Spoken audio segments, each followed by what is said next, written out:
Hello everyone. Today's story is titled, The Garmin Saga. I hope you enjoy the video. Chapter 1. The Perfect Facade. I have been with David for a total of 10 years, married for 7. We met in our final year of university. He was the charming, ambitious business major and I was the quiet graphic designer. We balanced each other out. If you looked at our social media, you would think we were living the dream. We bought a beautiful 4-bedroom house in the suburbs 2 years ago. We had a golden retriever named Buster. We hosted barbecues on the 4th of July. We were the couple that all our friends envied. Looking back now, I realize that I was so in love with the idea of our life that I ignored the reality of it. The trouble started about 8 months ago. David works in high-stakes corporate sales. His quota was raised and the stress began to eat him alive. He wasn't sleeping. He was snapping at me over small things like the dishwasher not being loaded correctly or the dog barking at the mailman. One evening he came home and announced he needed a change. He said, "I need to get control of my body again. I feel weak." He decided to take up running. He went to a specialized athletic store and dropped nearly $1,000 on gear. He bought the best shoes, compression shorts, moisture-wicking shirts, and most importantly the Garmin Fenix smartwatch. It was the top-of-the-line model, capable of tracking everything from his oxygen levels to his stress response. I was thrilled. I thought this was the solution.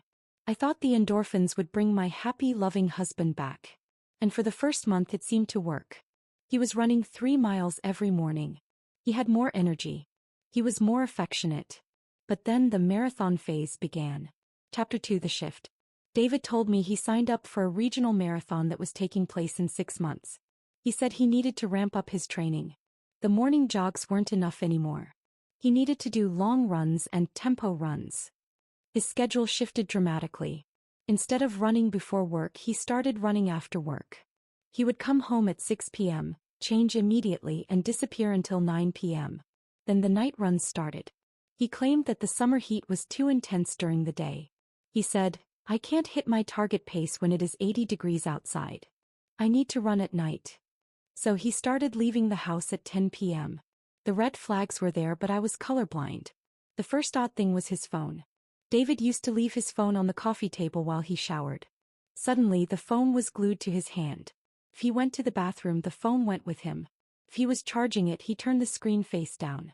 He changed his passcode, claiming that his company implemented a new security policy that required frequent password updates. Then there was the shower situation. We have a beautiful master bathroom with a rainfall shower head. David used to love it. But after these late-night runs he would come home and go straight to the guest bathroom in the basement. He said he didn't want to wake me up or that he was too muddy. But one night I was still awake reading a book when he came in. He leaned over to kiss me goodnight.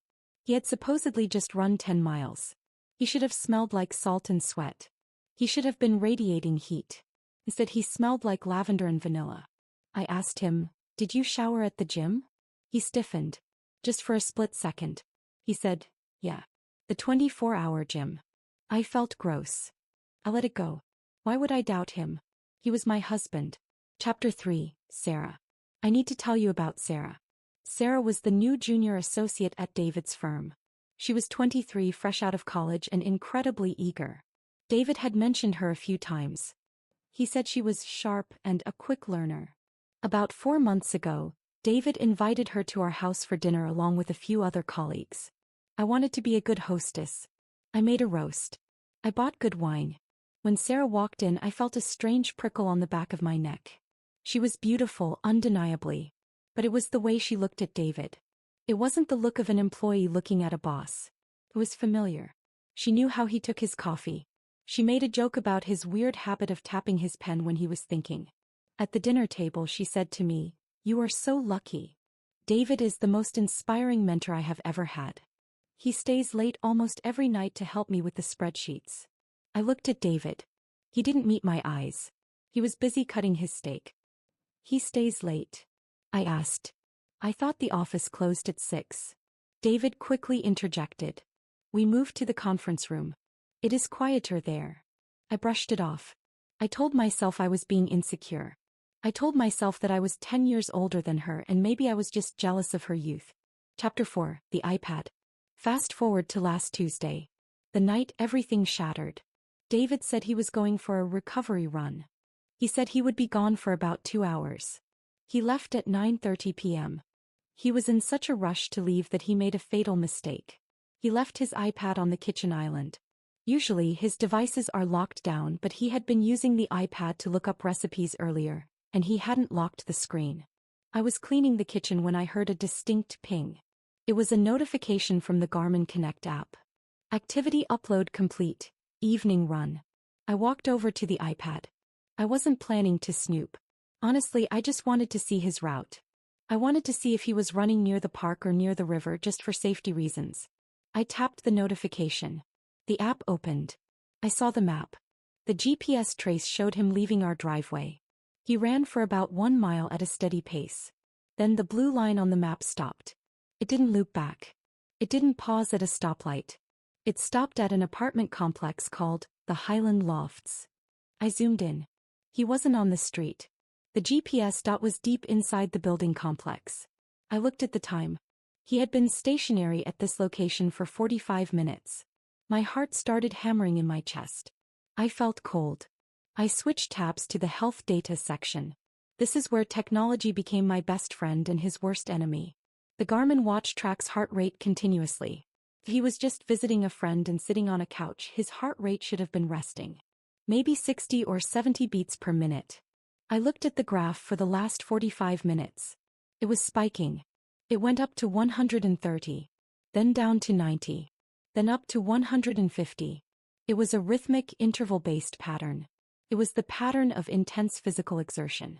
I sat there, staring at the little red line that was documenting the destruction of my marriage. I Googled the Highland Lofts. I didn't know Sarah's address, but I knew she had an Instagram. I went to her profile. It was public. 3 weeks ago she had posted a photo of a sunset from her balcony. The caption read, "Loving my new view at the Highlands. #new beginnings." I didn't cry. I didn't scream. I went into a state of absolute cold shock. I took screenshots of everything. The map. The heart rate graph. The timestamps. Sarah's Instagram post. I emailed them to myself. I saved them to a hidden folder on my phone. Then I waited. Chapter 5. The Confrontation. David came home at 11:45 p.m. He walked through the back door trying to look exhausted. He was panting slightly. He grabbed a water bottle from the fridge. "Hey babe," he said. "You're still up." I was sitting at the kitchen table. The iPad was in front of me face down.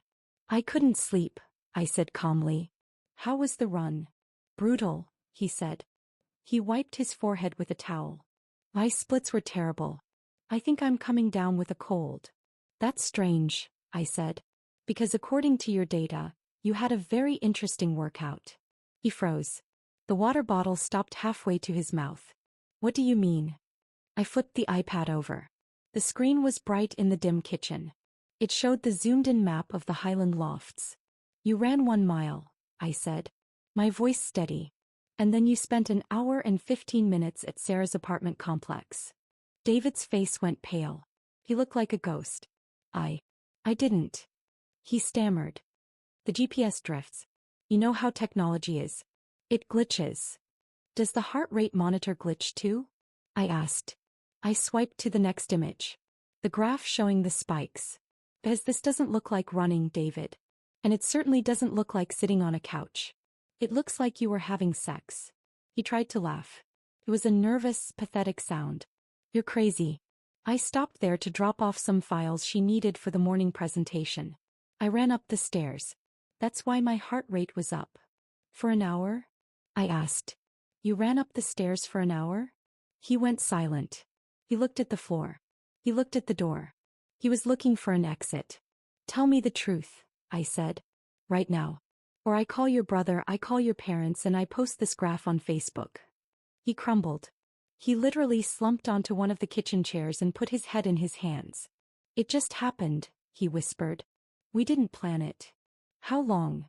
I asked. 2 months, he admitted. "So the marathon training." "There is no marathon," he said. That broke me. The running was a lie. The healthy lifestyle was a lie.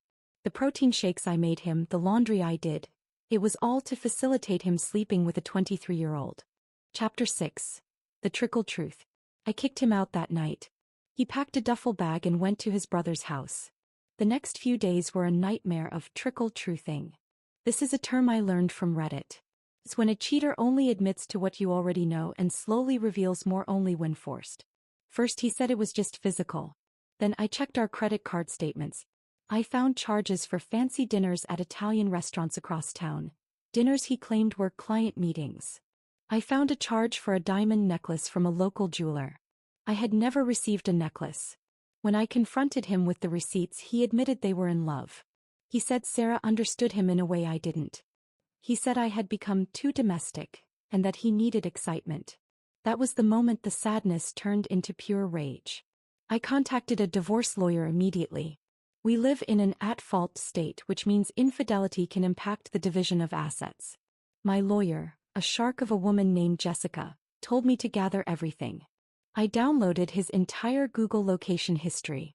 It turned out he wasn't just at Sarah's. He had taken her on a weekend trip to a cabin when he told me he was at a sales conference. I found emails.